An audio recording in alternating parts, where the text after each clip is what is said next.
parus introitus. Sabihin, may lumabas na dyan na bata, yung parus. So how do you differentiate? If you can identify and locate visually the urethral opening, and you can see the vaginal opening, without separating the labia minora, that's a parus introitus. So, given that the woman is in a dorsal leucotomy position, well, if you still need to separate the labia minora to be able to visualize the introitus, that's a nulliparous introitus. So, a patient who had had cesarean section obviously will have a nulliparous introitus. Kasi CAC.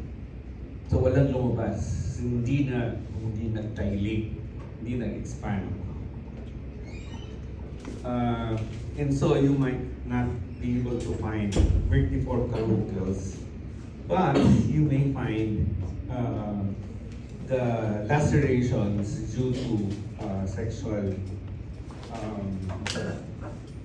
the old lacerations from previous sexual encounters.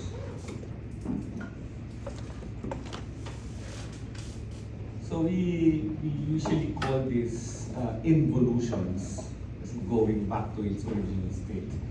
In some cases, during the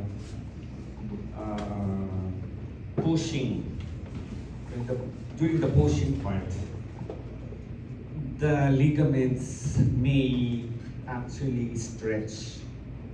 The ligaments, and there are two main supporting ligaments of the uterus. The cardinal ligaments, kung ako yung uterus, nakakabit yung ligament o cardinal sa pelvic wall. Tapos dito sa likod ko, uterosacral, uterus nakakabit sa sacrum. So those are the two pairs of ligaments that are considered main support. And so, during the actual delivery, syempre pag lumaki yung uterus, na-stretch yan. Tapos ipupush mo pa intra-abdominal pressure. Saan sa lalabas? Yung pressure, kung tinulak mo dito, saan lalabas yan? Hindi mo pwede dito lumabas. So the pressure is going down. So it presses on and pushes the uterus out through the pelvic cavity. Saan nangyayari? Na-stretch yung ligaments. So kunyari, grabe na 5, para 5. So 5 beses na umiri yan. So it becomes a risk factor for pelvic organ prolapse. Pelvic organ prolapse. Towards the perimenopausal period, this is about 2-3 years before the actual menopause. Bababa yung estrogen levels. Pag bumaba yung estrogen levels, just like postpartum, there is a relative hypoestrogenism. Kasi right after the delivery, di ba, daming estriol na produce yung placenta. Dami. Tapos biglang nag-deliver at ibabagsak yung levels of estrogen.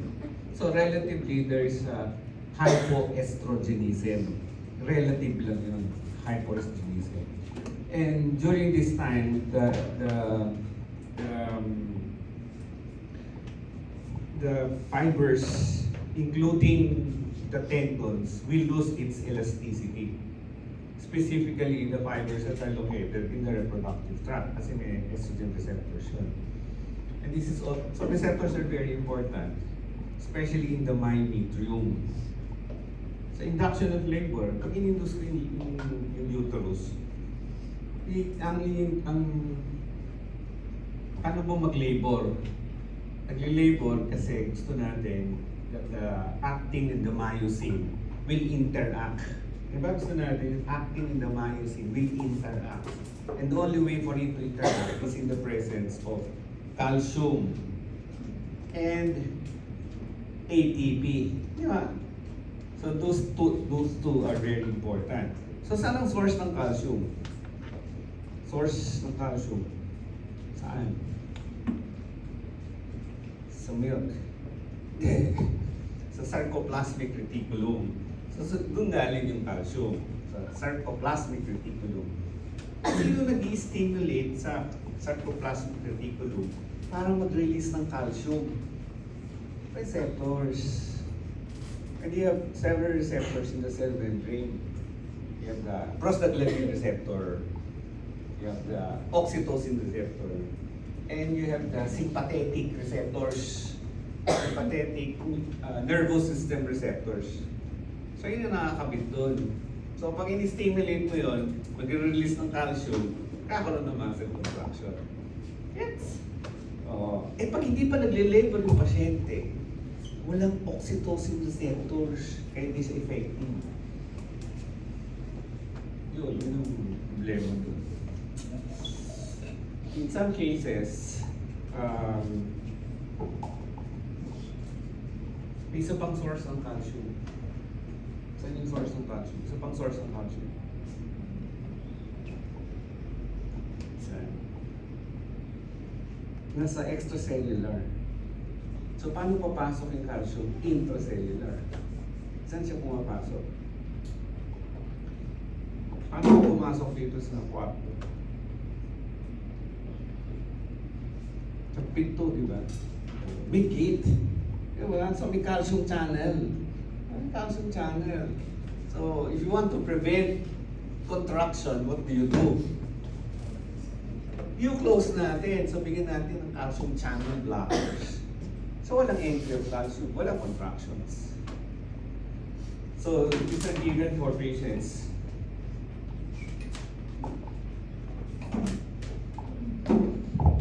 With preterm labor. Kung ayaw natin mag-labor. So, ang tanong ganito, bakit naman pag nagbigay ako ng calcium, hindi naman siya mag-contract? Di ba? Chika mo ng calcium, huwag ka ng gatas ng calcium. Hindi ka naman mag-contract. Because you need to deliver the calcium intracellularly. You need to deliver it intracellularly. By simply giving it as the name that the channels are open. Neither will it stimulate the sarcoplasmic reticulum to release the calcium. So, nagagamit ba ang Bishop scoring to predict whether induction of labor will be effective or not? Pwede, di ba? Ang Bishop score. So, anong laman ng Bishop score? What are the elements of the Bishop score?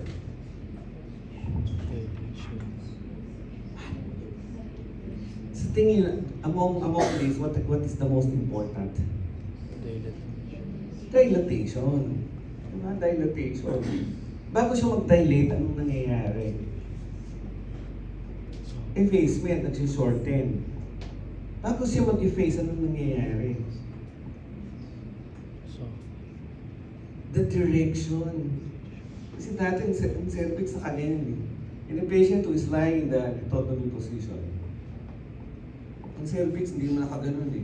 Nakaganon. Posterior, directed posteriorly. Tapos saka pupuntang ganun. Hanggang magkaroon ng anteriorly directed. So ano pa yung isang Bishop score? Consistency is softness eh. Has something to do with effacement. Stage yung ano? Stage of labor. Stage yun. Kung mababa na ba yung ulo, hindi. Kaya kung mababa yung ulo, hindi. So obviously, kung titignan mo yung dilatation, yung effacement, direction, kasama consistency, and station, mapipredict mo ito. Pag in-induce ko, li-labor na yun. Diba? Because if you know what the stages or the phases, then you can predict whether this will be effective or not. Anong cut-off? Cut-off. Sabi siya. So that I know that it's going to be effective. More than 7. Oh, 8 is more than 7. More than 8. Pinalitan na ba? Yung alam mo na hindi effective. 4. So tanong, anong gagawin ko doon sa 5, 6, 7? 8, effective. Diba? 4, no. Dito doon sa in-between. So that's the challenge. Yun ang challenge ng exam. As a clinician, kung ako yung 4 eh. Bakit ganun? So, tapos induce ko. Hanggang kailan? Diba hanggang kailan ng induction? So merong failure of induction, di ba? So what are the requirements? Anong requirements ng induction? May quiz kayo mamaya. Ay, dapat alam niyo to. Kasi between 9 to 11, i-review nyo. Tama ba? May klase ba kayo ng 9? Okay. Tuloy ba yung quiz nyo? Ha? Tuloy. Hindi, tinatanong ko na. May strike. Kaya bilis ko eh.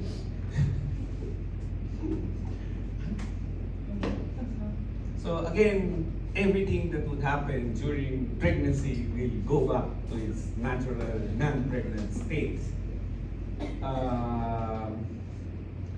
So blood vessels, if you notice that the reproductive system is bloody hell organ, two sources coming to ovarian artery and internal iliac to give rise to the uterine artery. Dalawa yung sources niya. Kaya bloody. Obviously, you find that these vessels are dilated during pregnancy. Eh, hindi na kailangan. I-decrease na yun. Caliber na yun. It will decrease. If you look at the cervix, you can describe it as a nulliparous cervix. Hindi pa wala pang lumalabas dyan. Anaparous cervix because of the lacerations and the scars formed. So it looks like a slit like with a stellate. Parous cervix. Kahit nasabihin niya na wala pa akong boyfriend, pero ang cervix na ganito. So wala kang boyfriend ngayon. Yun ang gusto. Namalak mo eh. Normal delivery. Pero kung CS, nulliparous cervix. So, pwede yun. Ang matagal kasi na matagal na even the size as just right after delivery, it is at the level of about 2-3 finger breadths from the umbilicus. Eventually, it's going to go back to its as a pelvic cavity, pelvic cavity organ. Sorry.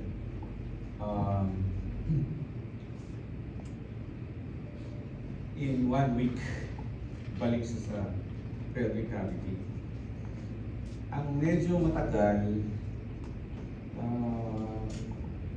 yung sometimes the lochia that is produced, the bleeding that will be produced, quite variable. We also know that the endometrium will regrow. The endometrium will regrow coming from the basalis layer. So natanggal yung placenta. So wala na siya, walang yung functionalis layer, tanggal yun. So naiiwan yung basalis. So yung basalis ngayon will be the source of the growth of the new endometrium. Eventually, yung patch where the placenta is attached will be a barren. Pero eventually, there will be revitalization in that area. Eventually cover the whole thing. That area that is raw will be the source of postpartum spotting if it does not regress in size. Ang sabi nilang involution. You can also see that this through ultrasound.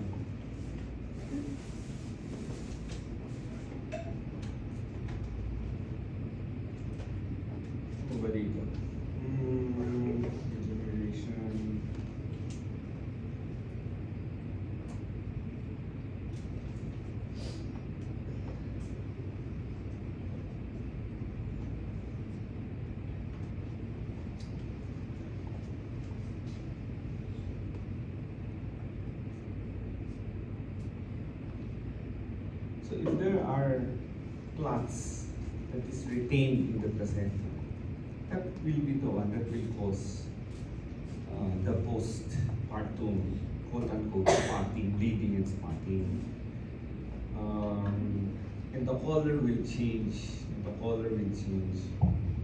There could still be pains, contractions, as again because of the presence of oxytocin.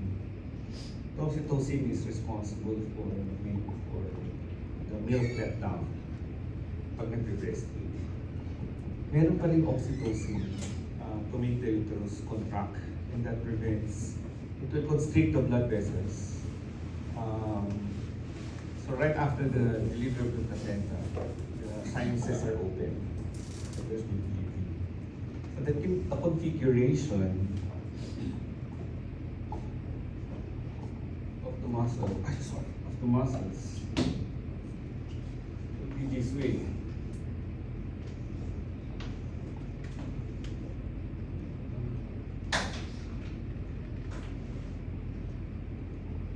The arteries coming from the spiral arteries ay dito sa gitna. So, sabihin natin galing na dito.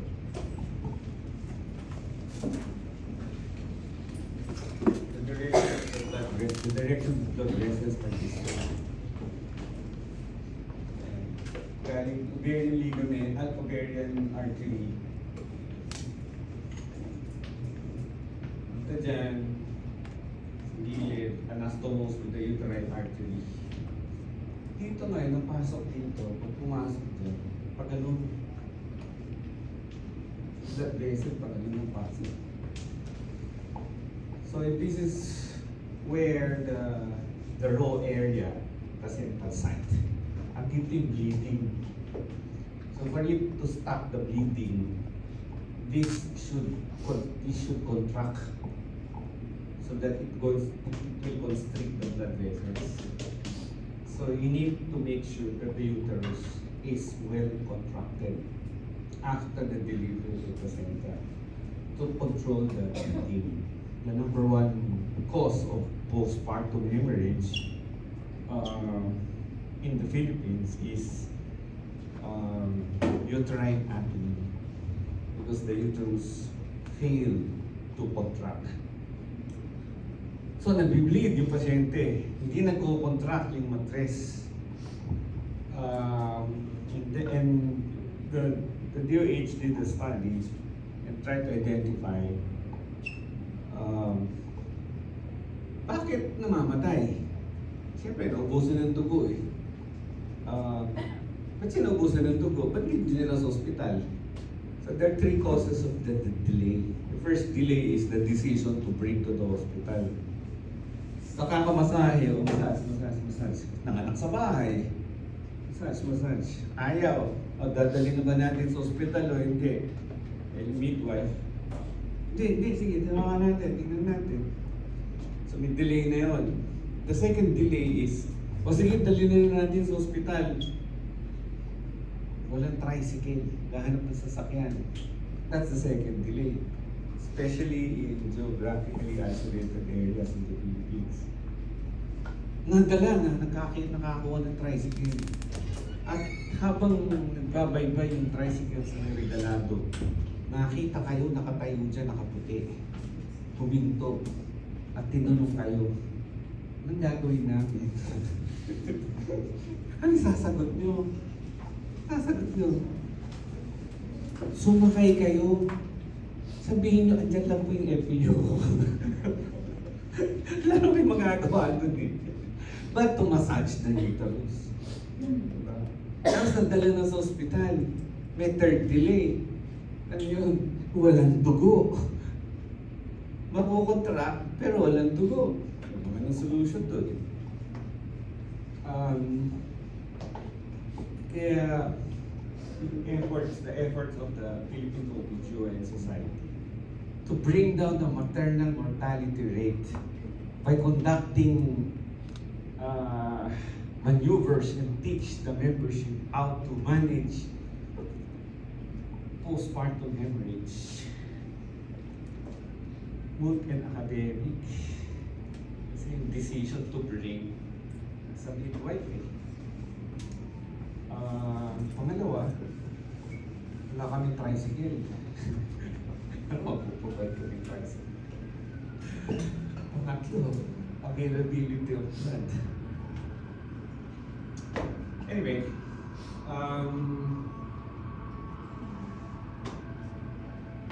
so the patient will still have some pains, parang naglilibol pa rin siya. Ang tawag namin afterpains. The loca from bleeding a bright red eventually will be mixed with white blood cells, some cells in the endometrium, and eventually you know that after 3 to 4 days it becomes lighter in color, and eventually the bleeding is, the spotting is controlled, so nagiging milky. But there's a wide variation to the duration.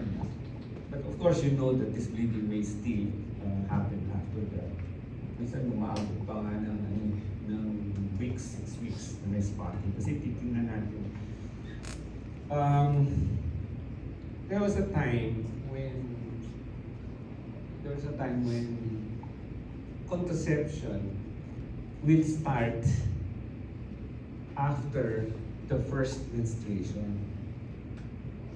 Will start after the first menstruation. Or we will wait for the first menstruation. Kaya isipin mo 6 weeks, tagal, may bleeding siya. Tapos mag-i-stop. Tapos before we start the contraceptive, we will wait for the menses. So in the meantime, the patient will already ovulate. So too late the hero if you're going to wait for the next menstruation. So contraception is basically part of even before leaving the hospital, being discharged, may pinag-usapan na tungkol sa contraception. Question lang ganito. Yung Docia rubra, paano kung tumagal ng more than 4 days? 1 week, meron pa rin, bright red pa rin. That means there's some bleeding going on. So by definition, if you have bleeding, there's such thing as a late postpartum hemorrhage. Late postpartum hemorrhage. And this is after 24 hours. And there's profuse bleeding. So that's considered hemorrhage. And there are many causes of that. And the most common of which would be retained placental fragments. Hindi lahat ng placenta natanggal. May mga portions na naiwan. So we need to recognize that either by doing an ultrasound or by actually to retouch. So after the delivery, you find the size of the placental site is as big as the actual size of the placenta, which is palm of the hand. Eventually, it will involute to become smaller and smaller. And by the 6 weeks, there is complete extrusion of the placental site. So dapat wala ka ng bleeding after 6 weeks. Dapat wala ka. Kasi healed eh. It's already healed by that time. And I think this is the main reason why they had to see that the puerperium is until 6 weeks. The puerperium. So the placental site involution. So what are the possible causes of extended bleeding? One, hindi nag-involute yung placental site. So bakit? Baka infected. Baka infected. Kaya hindi bleed. So we need to identify whether there is endometritis. So tingnan natin. So some involution. So how do we, so causes, there could be infection, retained placental fragments, or incompletely remodeled enteroplacental arteries. So nagkakaroon ng arteriovenous shunts.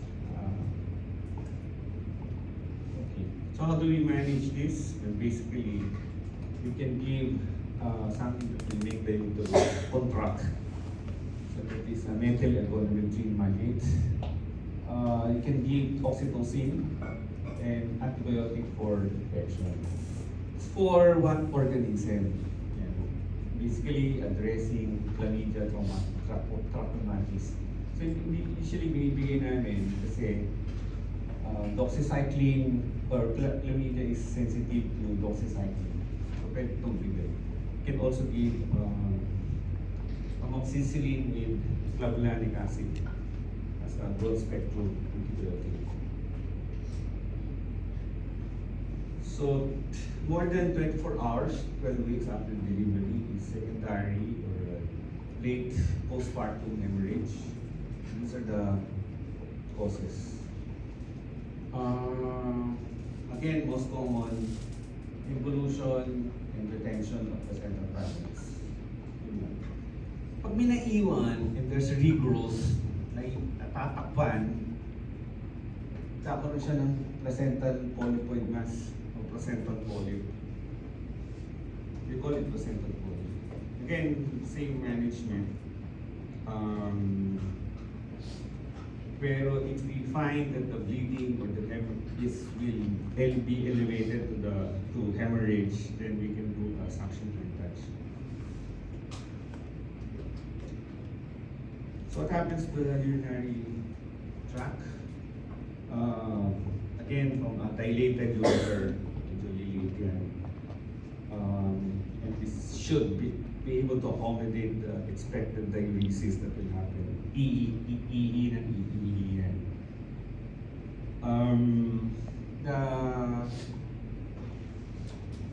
Yung trauma, pagbaba ng ulo, may actually cause some friction to the ureters along the side of the isthmus. So, pag nagpa-urinalysis ka, you might find some RBC in the urine. That's perfectly alright.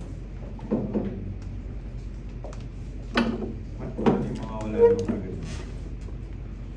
Yung leukorrhea that is expected to be normal in pregnancy, postpartum, pwede pa rin yun.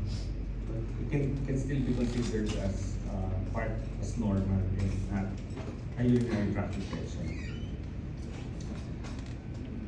Pregnancy and during labor, there could be desensitization of the urinary bladder. So right after the delivery, this is especially true after delivery of a big baby. So may trauma, desensitized. So ang dami nang nare-retain sa bladder, wala pa rin feeling yung pasyente na naiinig siya. So there is urinary retention, and this is more common among those who have epidural or narcotic analgesia. Abdominal wall, yung question dito, pwede ba siya mag-exercise? Sit-ups. Hindi naman yung kanina. Sagot, oo. After a normal delivery, yes. Pwede yun. In fact, we encourage ambulation right away. Pag nanganak at wala naman siyang epidural anesthesia, at kaya niyong tumayo, pwede, go. Unfortunately, yung iba, nahihirapan eh. So, yung iba naglalagay ng binder. It's more for confidence rather than actual support. Because you don't need the support actually. So, yung ano lang, confidence. Tsaka hanap buhay ng mga nurses, nagbibenta ng binder. Lalo na yung mga CS patients, respiratory patients, lalagay ng binder. Nakakatulong ang placebo effect. So, you can have a girdle or a binder. So, again, you can do it anytime after vaginal or 6 weeks after the cesarean delivery. The transversalis fascia, CNS yan, skin, rectoral fat. Tapos meron yung transversalis fascia, patchoid. Ang healing time nun, at 2 months, 50% ka ng yield in strength na. So, the gauge, basically, yung 6 weeks na yan, ang gauge niya would have to be the comfort of the patient. Pag masakit pa, you probably extend it to 8 months before actually doing the exercises. But for purposes of examination, 6 weeks for CS. Actual practice. What do you do with the spray of Gravidarum? Well, you can change the color to lighten it from a dark brown to silvery. Yun nga, some women are blessed. 4 na anak, wala pa rin stria. Ayaw pa rin mag-two-piece. Hindi ba? Hindi ko alam yung mga nagti-tiktok na two-piece. Hindi ko alam na 2 na anak. Kung may foundation, naglagay ng foundation. So, pwede yung camera, may filter. Sino dito nag-e-edit ng picture? O AI? AI? Photoshop? Mahal ang Photoshop. Ginagamit ko GIMP. GIMP. Freeware. Yung separation of the rectus abdominis muscle. Hindi naman actually kailangan ng surgery. But yung progressive resistance training may actually help in its going back to its original dimensions. Coagulation, again, there's still leukocytosis and thrombocytosis right after the delivery, during and after the delivery. I think this is expected. It's expected.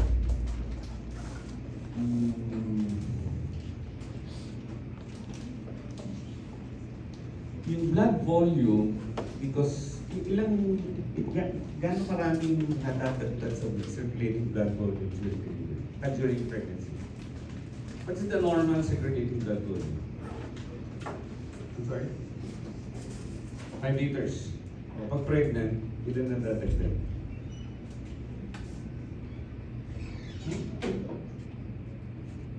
There's an additional 1 liter. So, ba't kailangan ng increased blood volume during pregnancy? 1, because the oxygen saturation is lower compared to non-pregnant. We know that there should be more blood going through the placenta. I'm sorry, there will be more oxygen that should pass through the placenta. I think we discussed this maternal physiology. The dissociation, ano nga ba yung elements ng a shift to the right of the dissociation? Alala niyo, last year na lang yun, di ba? Sa first year. Hindi mo maalala yun. Tapos yung expression na alala ko. 1981 ko pinunod physiology. Shift to the right, di ba? pH, temperature, tsaka 2, 3, 2, ano yun? But basta may D, may P, tsaka G. May 2, tama ba 2? 2, 3. 2, 3, PPG. Oh. Shift to the right. So pag pumasok sa isang acidic environment, it will release the oxygen from the hemoglobin. Tama ba? So sa placenta, ganun mangyayari. I-release yung oxygen mo. Ano naalala ko? 3DPG. Draw. The chemical structure. May board exam ngayon eh. May board exam last week. Ang mga tinanong sa board, puro cases puro cases. Very similar to the MLE, the Medical Licensure Exam sa US.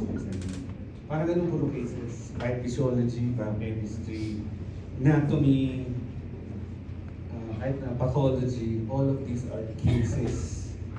Tapos, kaya, I mean, of course, it will promote critical thinking.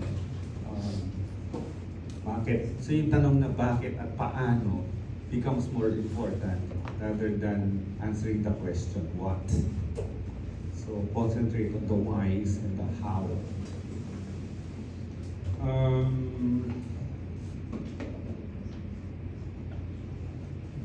So if there is pregnancy-induced hypervolemia, how do we get rid of that?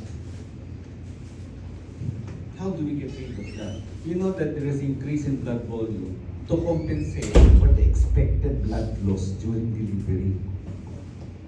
I-expect yun. Kung konti lang yung blood loss, that means the body has to excrete the unneeded 1 liter of urine. So, saan ilalabas yun? But basically, it has to be removed through the kidney. So, kailangan diuresis. Minsan may problema kasi may oxytocin. Sa pagaling ng oxytocin? Sa posterior pituitary, di ba? Ano pa ba hormone ang pinoproduce ng posterior pituitary? ADH, antidiuretic hormone. So, oxytocin has some antidiuretic properties. So, hindi ngayon magda-diurese again because of the oxytocin. In some cases, women who are quite sensitive to the antidiuretic effect of oxytocin.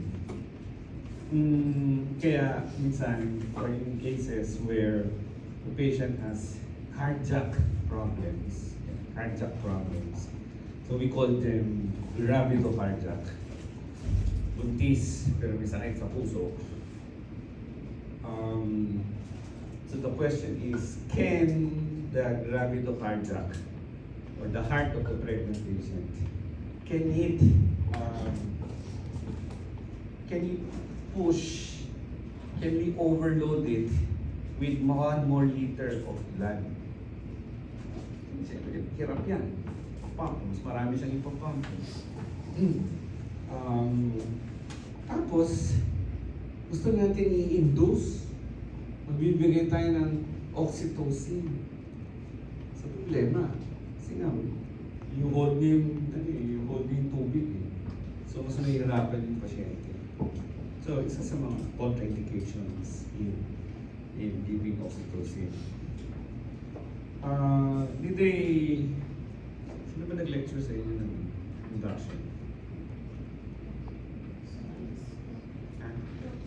Dr. Azolis, tinuruan ba kayo mag-compute? Hindi, mag-compute ng oxytocin levels. Hindi.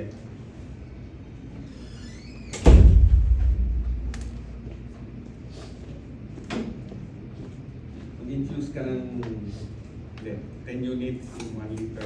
Hindi tinuro yun. Kung hindi tinuro, hindi bibigay yun. Kasi tatanong doon yun, ilang drops per ml, ilang drops per minute ang ibibigay ko to induce labor. Because, diba ano nga ba yung, when you say there's failed induction, failed medical induction, anong criteria? Di ba sinabi? Hindi discuss. Sige, induce mo na lang. Hanggang next year. Kaya siyempre meron kang ganan yung induction. Para masabi mo, it's a failed medical induction and therefore we'll do a cesarean section. Kung hindi tinuro, it's probably hindi.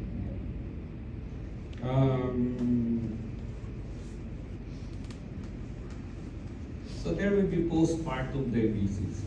This is expected. No? This is expected. So iin ang iin pasyente.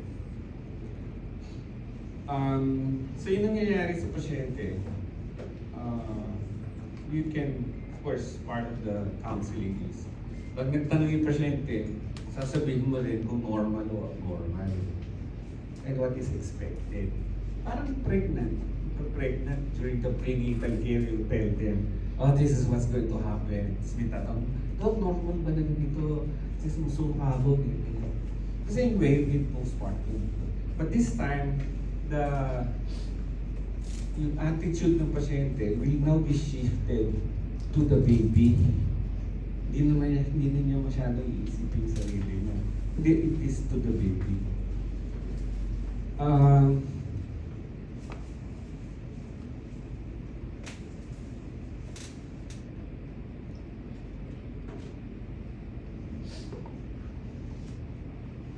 Yung cow ba, pag nanganak, nagbe-breastfeed,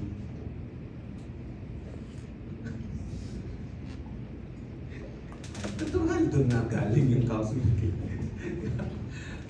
Anyway,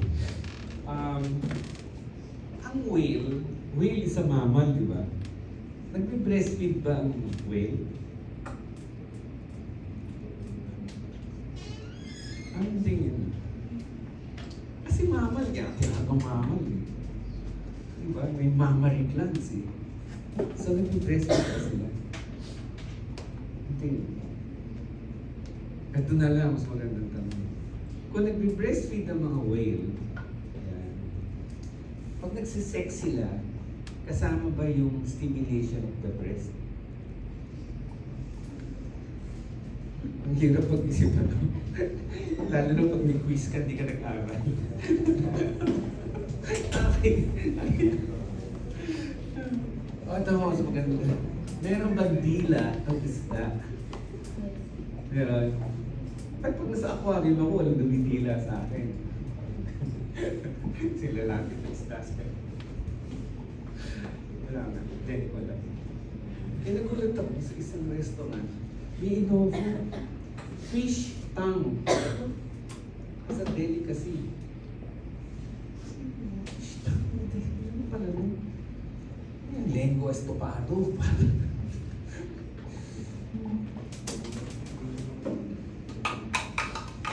Survey, ladies. Yeah, ladies. Will you breastfeed? Will you breastfeed?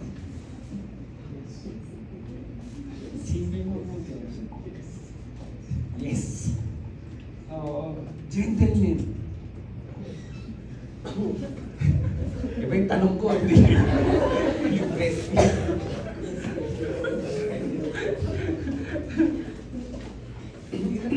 Sagot naman dun, yes.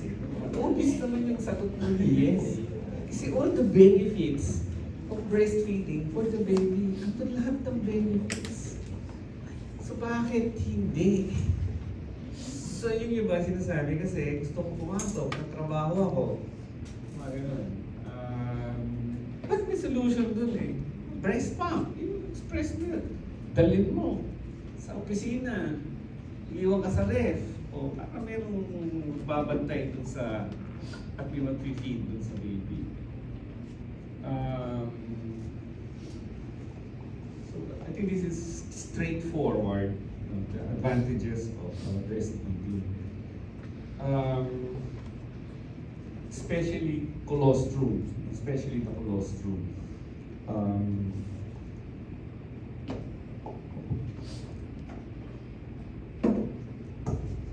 So tingnan lang anong difference ng dalawa, ang advantages ng colostrum over the regular milk. Mature milk.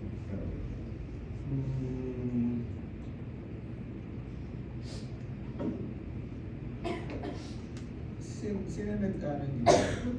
Bodybuilding. Gym. Sino uminom ng whey?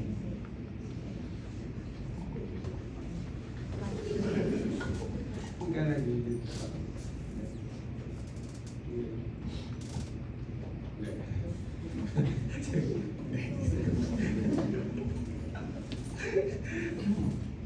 So whey protein.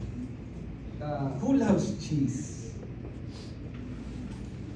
Sino yung mahilig sa cheese? Sige, wine and cheese. Ano ng cheese lang? Wine and cheese. Who likes ricotta? Ricotta cheese. Parang white cheese. White cheese lang yun eh. Ricotta cheese is white cheese. Ayun yun.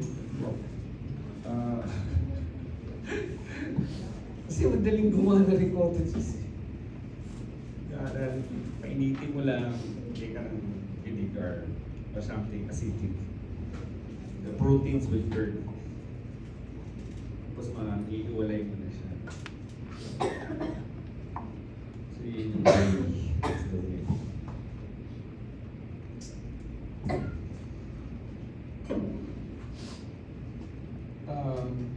Who likes tiramisu? Tiramisu cake. Tiramisu. No, it's not Japanese, it's Italian. Tiramisu. Ang ginagamit na cheese dun mascarpone. High fat cheese. Ito mas magandang tanong. Yung a neonate or a newborn, do not give some of the tips. Do not allow the neonate to taste a pacifier. Because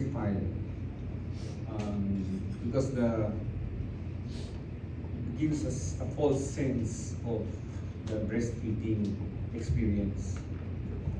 So iba yung mararamdaman niya. And this is in relation to latching. And the technique in breastfeeding, dati hindi ko maintindihan. I'm a firm believer that anatomy will follow physiology. Yung function, so you can identify and imagine what the anatomy is. So mauna yung function. What's the function then? So anong function ng nipple? Anong function ng nipple? Nipple. Anong function? Doon lalabas yung milk eh. Di ba? Yun ang kailangan niyang isak. Yung nipple. Hindi mo pwedeng butas lang na gano'n, di ba? Kailangan naman siyang... So yun ang function ng nipple. Ano ngayon ang function ng areola?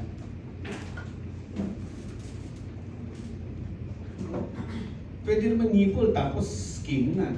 Ba't may areola pa? At yung areola, iba pa kulay than the rest of the body. So tingin mo bakit ang purpose ng areola? Ano?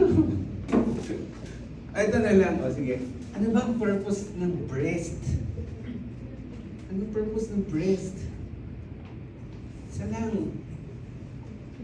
Milk production, breastfeeding, yun lang ang purpose niya. Kaya ganun siya. Para lalagyan, pag-produce. Pero bakit naglagay ng nipple? O, naintindihan natin. Tanong ngayon yung areola. Ba't naglagay ng areola? Ano si Gab? Bakit? So it has something to do with breastfeeding, ang areola. And the most effective way of breastfeeding is when you allow the mouth of the neonate to be fully contain the breast without any air pockets. Hindi pwedeng nipple lang ang nasa loob ng mouth. Kailangan kasama yung areola to be able to feel the whole of the buccal cavity. Kasi kung hindi, pag may air doon, it's not going to be effective. Masakit para sa nanay. That will create fissures on the nipple. Ang hindi ko naman maintindihan, may mga areola naman na kasing laki ng mukha ng bata. Paano naman ikakasya yung buong areola sa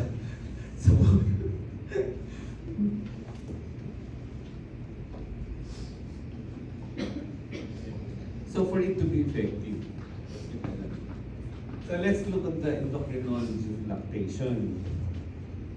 The progesterone levels go down. It will release the inhibition, And therefore, there will be an increase in the prolactin. Increase in prolactin means milk production. And part of the increase in prolactin means there's a depression or inhibition of the GnRH. And therefore, there will be no FSH and no ovulation. So, kailangan mataas ang prolactin. Okay, tayo doon. And this is the mechanism why lactation amenorrhea method is effective. Make sure that the patient remains amenorrheic for a period of 6 months, and the patient and you observe breastfeeding exclusively. So those 3 elements must be present in lactation amenorrhea method to be effective. 3 months, no menses, and exclusive breastfeeding. Again, the mechanism is if there is continued breastfeeding, then there is an increased continued supply of prolactin, and there is inhibition of GnRH, FSH. No ovulation. Clear?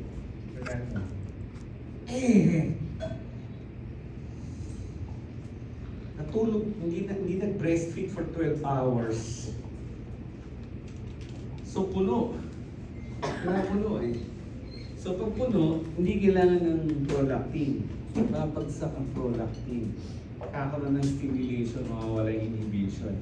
Kakaroon ng FSH. May stimulate yung follicle. Pwede siya mag-ovulate. Kaya yung kasi namin ng exclusive breastfeeding for purposes of contraception. So yung exclusive breastfeeding, so yung timing, hindi dapat lumampas ng 4 hours ang interval and 6 hours at night. So yun yung, and both breasts should be expressed. Should be expressed. Paano kung papasok ka? Breast pump.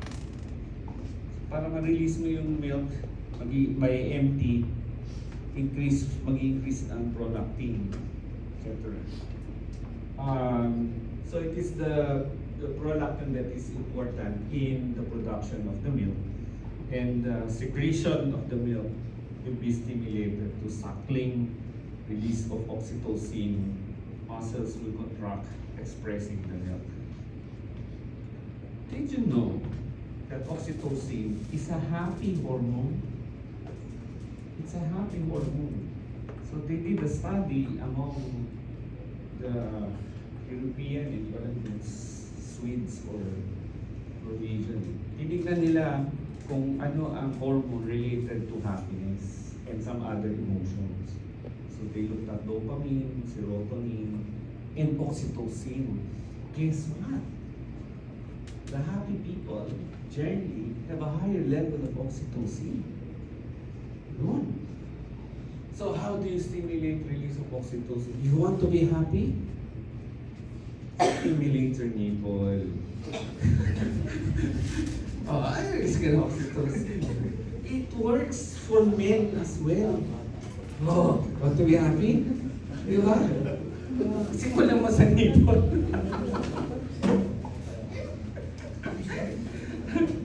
Kaya pala yun pa sa'yo, naka-fold yung arms ha. Marami ka na affected.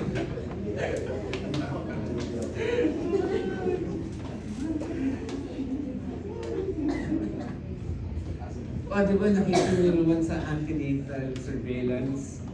Di ba merong antenatal fetal surveillance, di ba? Ano sabi natin? CST, Contraction Stress Test. Paano ko mag-stimulate ang contraction? Di ba nipple stimulation?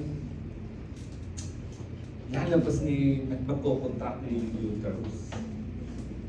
At dahil wala kang matres, magiging happy ka lang. Wala kang dysphoria.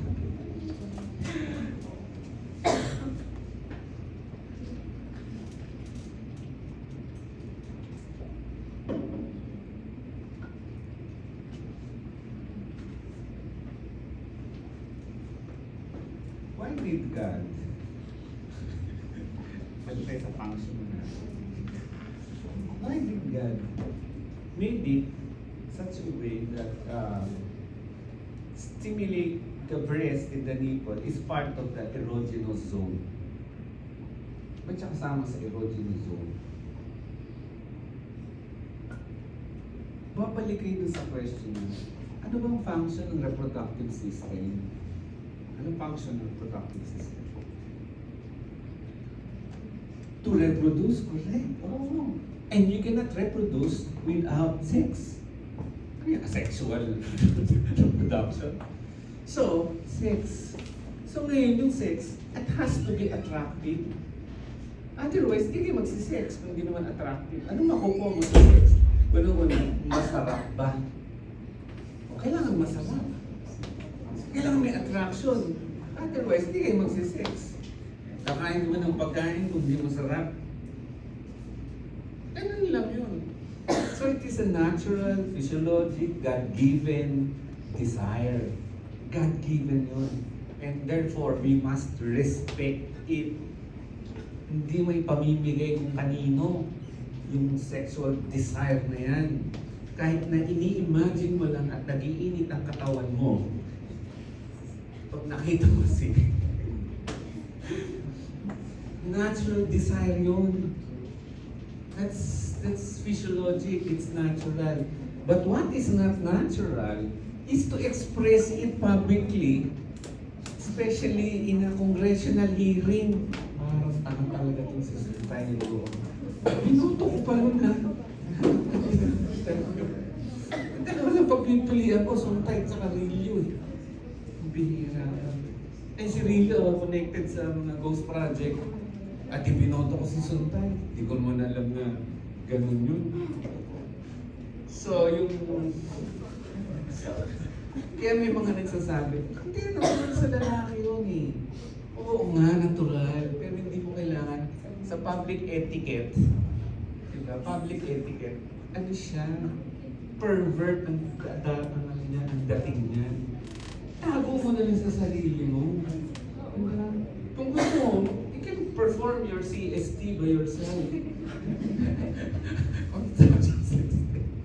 And be happy. O sige. So, clear, right? Endocrinology lactation. So, prolactin is in the middle of it. Kaya sa infertility workout, pag nakita hindi nag-o-ovulate yung pasyente, mini-measure ang prolactin levels. Because we know that prolactin levels will inhibit the release of FSH and therefore patients will not ovulate.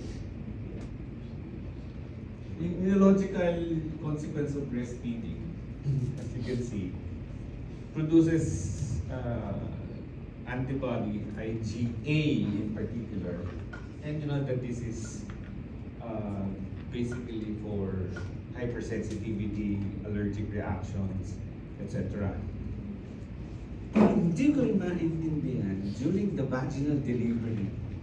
Diba? Bakit kailangan kong mag-scrub? Kailangan kong mag-scrub, maglagay ako ng sterile pair of gloves bago ako magpaanak. Samantalang yung nanay, hindi naligo ng 24 hours, hindi nag-toothbrush. Diba?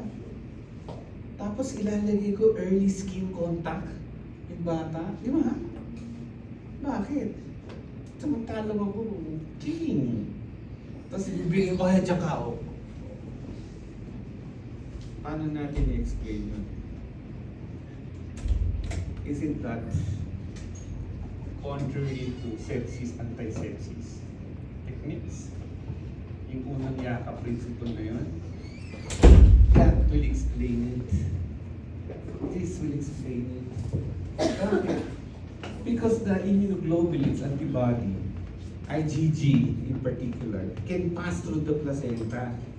So the mother who is exposed to her own pathogens will be producing her own antibody against her pathogens. Tama, di ba? So, yung antigen na yan, mapapasa, I'm sorry, yung antibody na yun can be passed through the breast milk. Ang galing eh.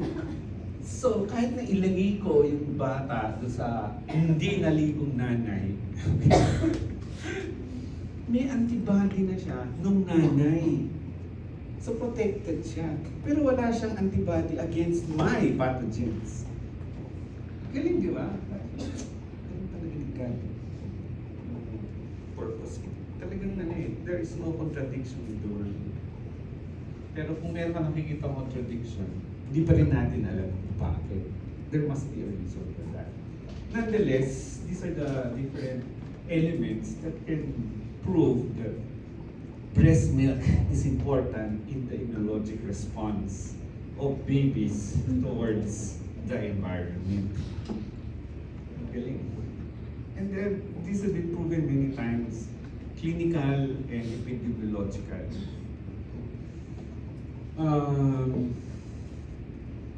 10 steps in successful breastfeeding. Artificial pacifiers, breastfeeding on demand,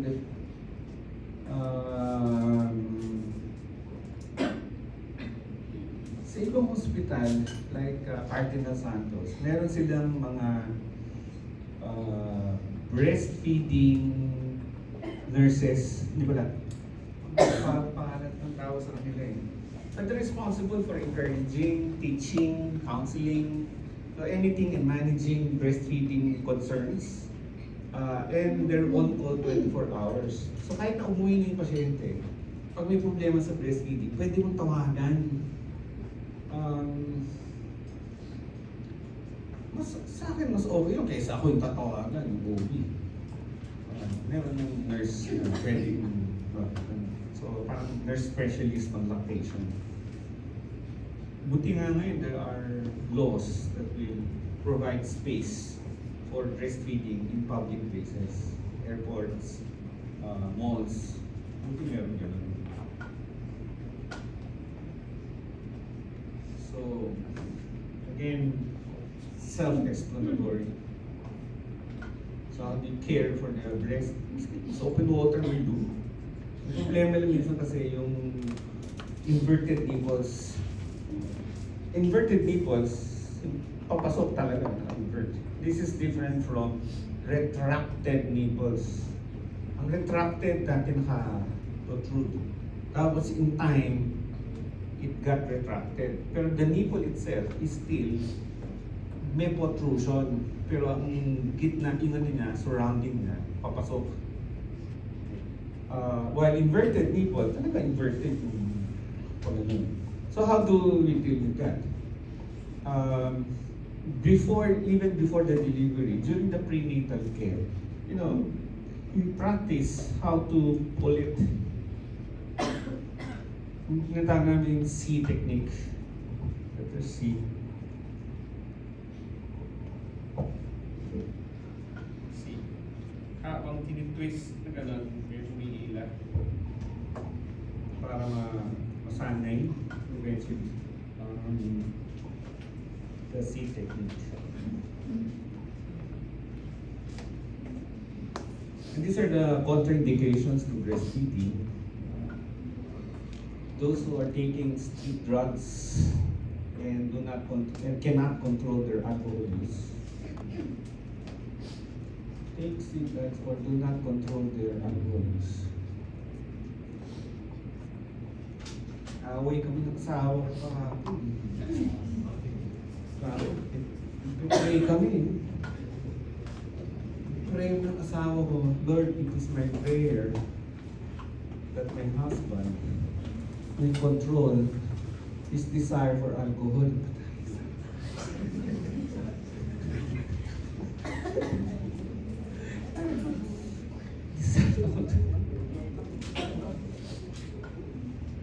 Sino manginginom dito? Ano ba ang rate of alcohol metabolism? Ang rate of alcohol metabolism ng liver ko,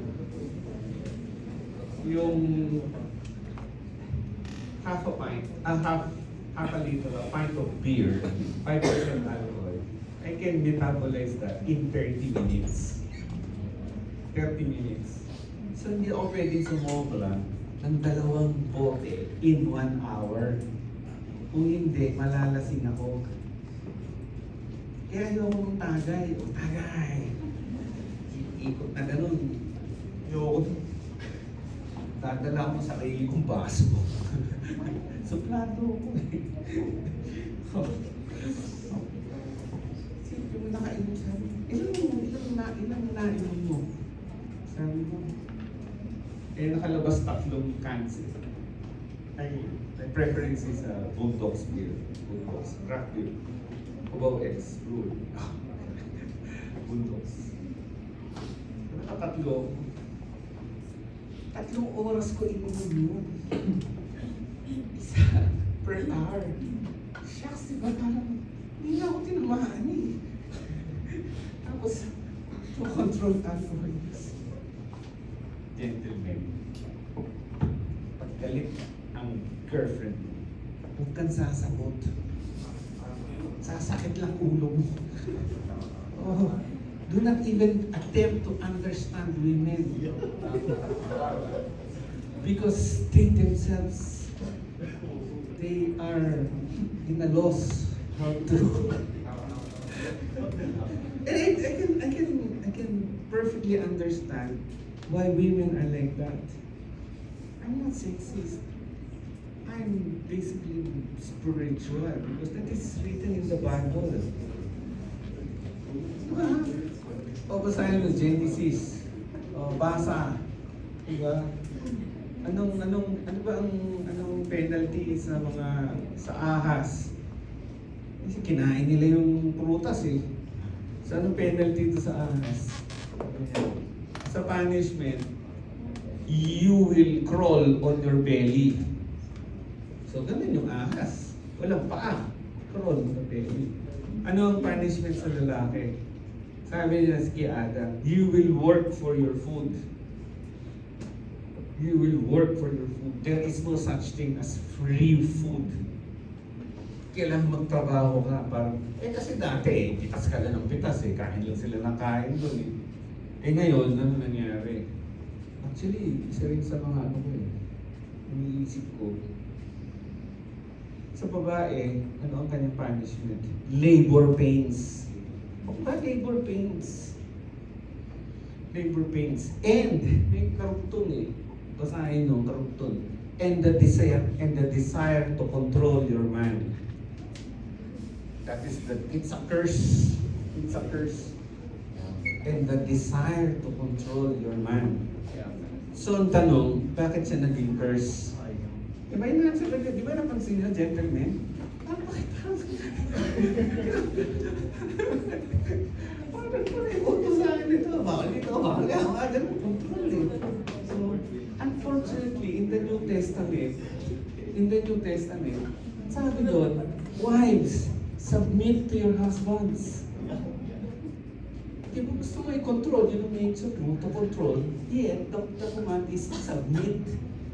Gusto mo i-control, pero mag-submit ka. So ngayon, intindihan mo, ba't ganun? Di ba? Kaya hirap eh. Ano napansin? Napansin ba? Sana may tatay mo napansin ka. Kaya minsan sinisiso ko si Dalore.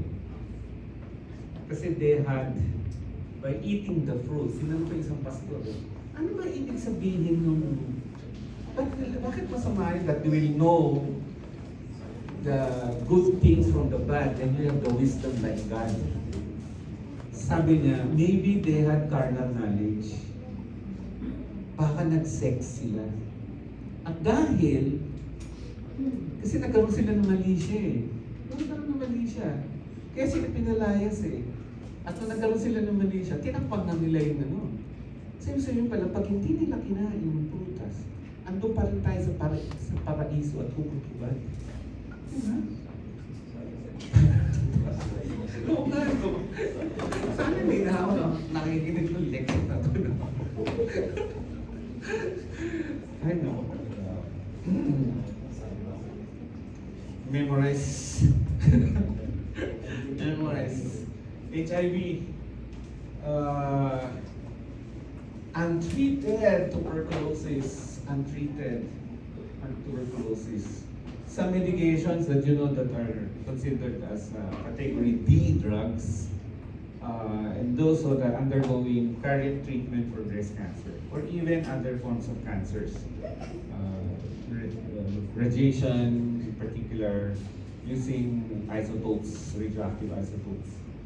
So, hindi pwede.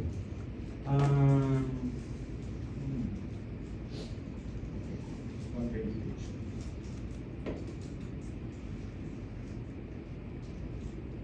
Hep B, active Hep B, in the positive to surface antigen during the course of labor. So part of the treatment is the neonate should receive the passive immunity. So kailangan meron siyang specific for hepatitis, yung Hep B antibody.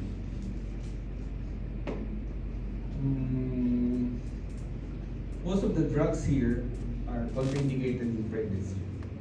So kung contraindicated in pregnancy, chances are contraindicated din sa breastfeeding. So these are the chemotherapeutic drugs. Recreational drugs such as marijuana and alcohol should be avoided. Meron ba kayong supply ng CBD? Cannabis? Kailangan ko ng cannabis oil for pain management. Oh, ano yung recreation? Pain management. Para ano yan eh, instead of morphine na bibigay mo na tulog yung pasyente, bigyan mo ng cannabis. Masaya. Diba? Pagpasok mo sa kwarto eh, hi doc! Hindi yung tulog yung pasyente. It will not improve survival. Ganun pa rin ang survival. But the quality of life is definitely a lot better than morphine. Yun ang advantage ng cannabis. Unfortunately, kausap ko yung yung lobbyist kasi yung marijuana bill, meron hindi, you need 3 readings before it is passed into law. 3 readings, tapos pupunta yun sa Senado. So sa Congress pa lang, naka-3rd reading siya last year. Tapos, hindi pala naka-2nd reading, hindi umabot sa 3rd reading. So this year, balik na naman siya sa step 1. Labi na naman yan. Kung gusto niya mangyari, i-certify ng presidente na urgent yung bill. Pag sinertify na urgent, pasok siya sa number 1 agenda yun sa Congress. Sabi ko sa kanya, hindi yan magiging urgent bill. Hindi gagawin ni BBM na gawing urgent bill yan. Kasi known drug users yun, tapos gagawin yung urgent yung bill ng cannabis. Hindi yan mapasa talaga. Sabi ko, hintay mo na lang yung sa 2028, makasakali. So ang trabaho niya, lobbyist. Sabihin, pupunta ka sa mga congressman, sasabihin mo, yung kung sana ipasa tong bill na to kasi may advantages. So paano siya kumikita doon? Paano siya kumikita? Hindi ko pa alam kung paano. But in certain advocacies, kailangan talaga ng lobbyist. So, ang mas magandang i-lobby, gusto namin i-lobby na madagdagan ang mga nurses, specifically OR nurses sa government hospitals sa Pilipinas. Kasi isang shift lang ang OR, from 7 to 3. Tapos nung wala na, ang haba ng pila sa akin sa OR. 2 months bago operahan. So, ang ginawa, hindi ba pwedeng parang nagdali? Tayo, walang cut-off. Ay, ikaw nagsimula nung OR, tapusin mo yan. Tapusin mo yan. Kahit na 10 hours yan, hindi ka mag-scrub out dyan. Ikaw ang surgeon. Sa kanila hindi. Pagdating ng time, o palitan na. Tapos na. So ngayon, nilalabin namin para madagdagan yung plantilla position sa government. It takes a congressional act. Sa Congress ng gagaling. So kailangan kausapin yung mga congressman para dagdagan yung budget ng DOH specifically for the number of positions. Ganun din sa mga consultant.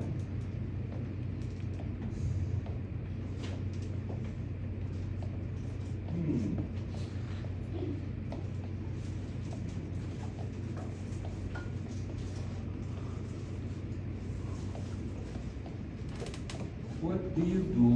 How do you differentiate breast engorgement that can cause pain from mastitis or an actual inflammation? So yung mastitis, aside from the pain, may increase may elicit fever. Breast engorgement, walang fever yan. Slight increase, parang progesterone levels, 1 degree Fahrenheit. Hanggang ganun lang yun. But will not actually give you the temperature or the febrile episodes of mastitis.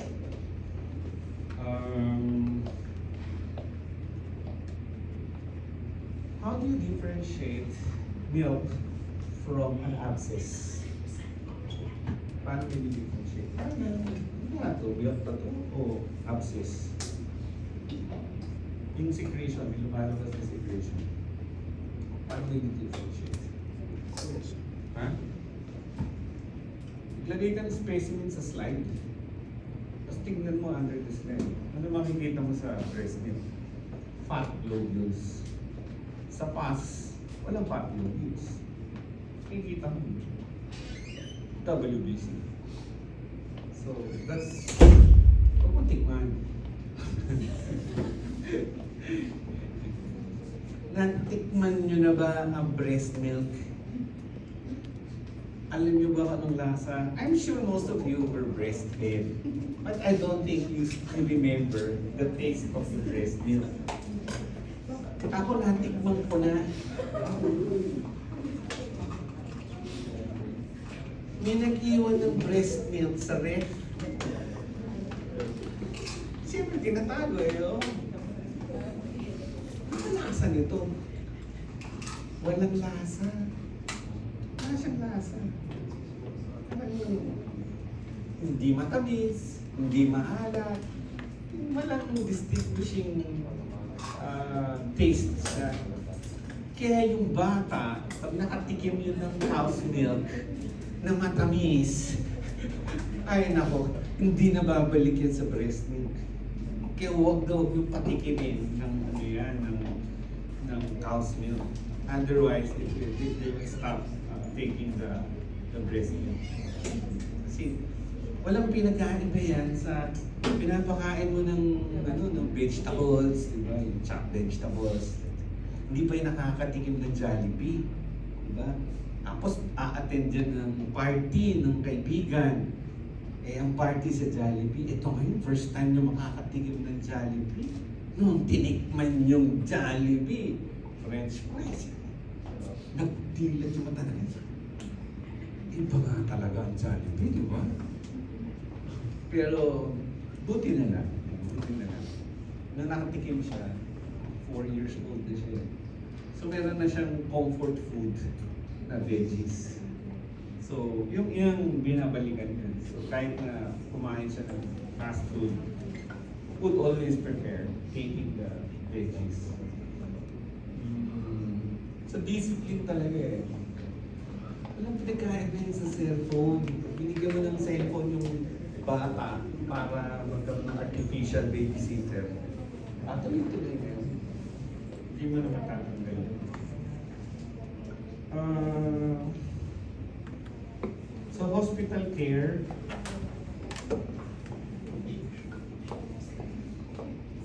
BP every 15 minutes for the next 2 hours. Bakit 15 minutes for the next 2 hours? Dito, minamonitor natin ang bleeding, postpartum hemorrhage. So kung tachycardic yung pasyente, hindi man babagsak ang BP right away.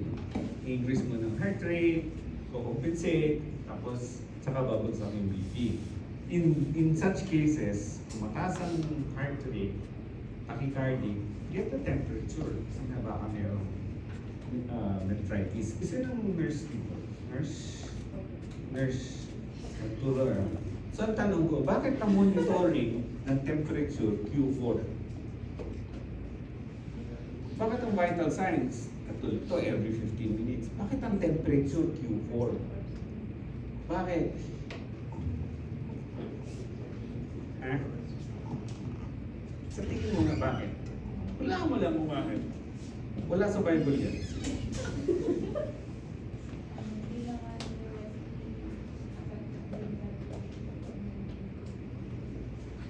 Ay, huwag na natin i-monitor. Bakit nga 4? Bakit di 3? Bakit di 2? Bakit di 1 every hour? Bakit di lang Q-shift? Diba? Q-shift, 8 hours. Oh. Diba susunod yun? Ang sagot niyan, kasi ano bang gamot sa febrile episodes? Ano binibigay? Paracetamol, di ba? Anong bigay ng paracetamol? Every 4 hours. So, i-monitor mo every 4 hours. Di ba? Kasi, para alam mo kung kailangan mong magdagdag o hindi. Huwag kang mag-monitor. After 2 hours, kukuha ka. Anong gagawin? Bibili ka na ulit. Hindi. Kasi every 4 hours ang schedule, di ba? Paracetamol. Ang daming... Bakit? Di pa kita po sa pharma, di ba? Pharmacology. Kailan yung tatapusin next year? Di ba? Kakainis. Ay, naku talaga. Pero ako nag-invest ako sa pharmacology. Binasa ko, dati yung libro kasi dati namin. White, tsaka, hindi pala, Goodman and Gilman, tsaka Hansong. Tama ba Hansong? So, binasa ko yung Goodman and Gilman. Hindi ka basa. That was an investment.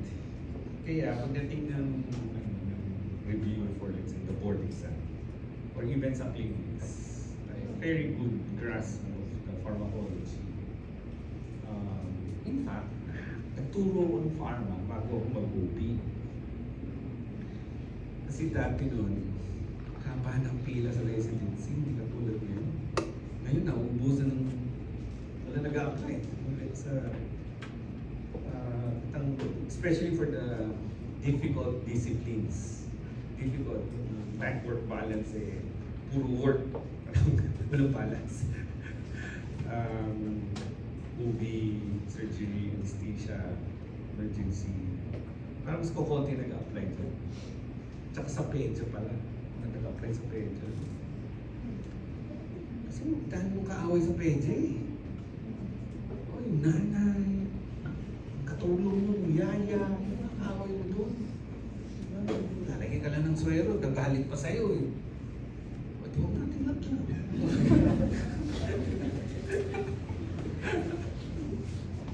Hindi naman pwede yung gano'n.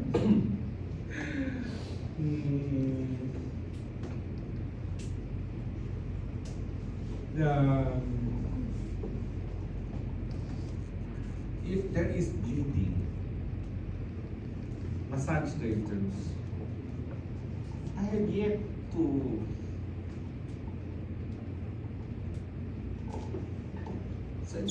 walang libro na nagtuturo how to massage the uterus. Sinabi ba sa Williams, how to massage the uterus? Diba make sure it's well contracted. Massage the uterus. So how do you massage the uterus? No. Sa tingin mo, how do you massage your uterus? Sa bagay, wala rin sa libro nakalagay how to massage the breast. Wala naman, diba? Wala. May nakalagay ba, how to massage the thigh? Wala. So, yung how to massage the uterus, ang common interpretation niyan, massage. Massage. Hanggang mag-contract. Pero sa totoong buhay, ang effect, iban mina, pairam ng uterus. Nangyari. Tigas ng uterus mo. Ginaganan yung uterus na massage. Pero that's not the right way. Pag massage ng uterus, you hold on it. Apply pressure. Para yung muscles mo contract. Constrict yung blood vessels. Ganun lang. Hanggang tumigas yung uterus.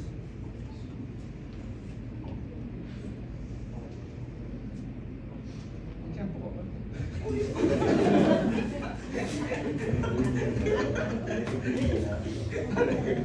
Oo. Hindi sila.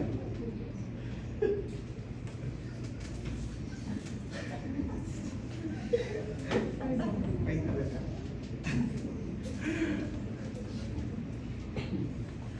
So may protocol kami sinusunod. If the uterus is not contracted, anong gagawin namin? Bibigay kami ng of course the most effective is prostaglandin. Kaya bibigay kami ng oxytocin. Kaya bibigay kami ng methyl ergometrin maleate. We also always encourage early ovulation.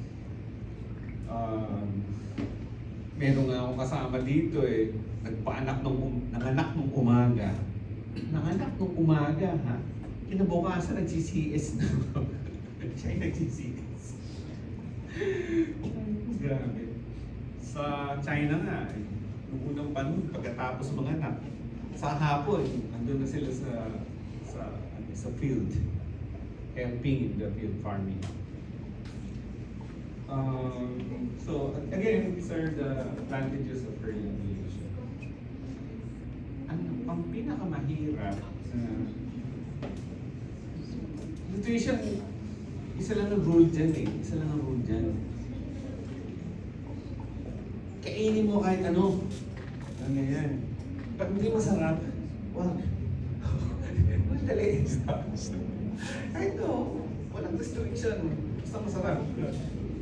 Tawag dyan significant calories. Pag yung calories hindi masarap, huwag mo kainin. Ba't mo kakainin? Gutom ako Hindi kumain ka, significant yung ka. Pero kung hindi masarap, huwag ka kumain. Strategy in a buffet. Strategy sa buffet. Serve me the field. Walang.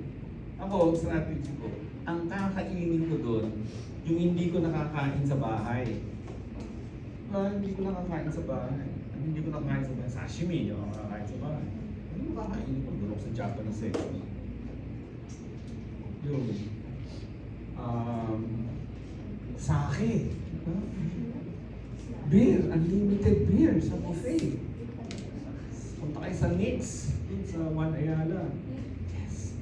Sa Mew. Unlimited. Pero pag initin yung sake. Sa Fresh. Sa may Fresh. Soler. Lobster, Andy. With Andy wines. At yung wines niya, hindi medyo high-end table wine. It's a decent red and white and sweet wines. Ano ba?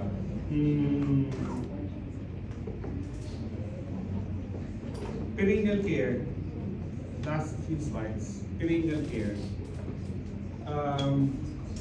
Wash with soap and water. It will do. Wash and water. Ganun. Do not use hot water. Kasi, o kaya warm water kasi matutunaw yung tahi. Mas mabilis matunaw yung tahi. Kaya kung pwede, warm water will do. But encourage them to do perineal washing regularly. Kasi may kasabihin niyan, tinuro ko sa ospital, pag umuwi, kasama yung kanyang mother-in-law, hindi ka pwede maligo at mabasa habang ikaw ay may regla.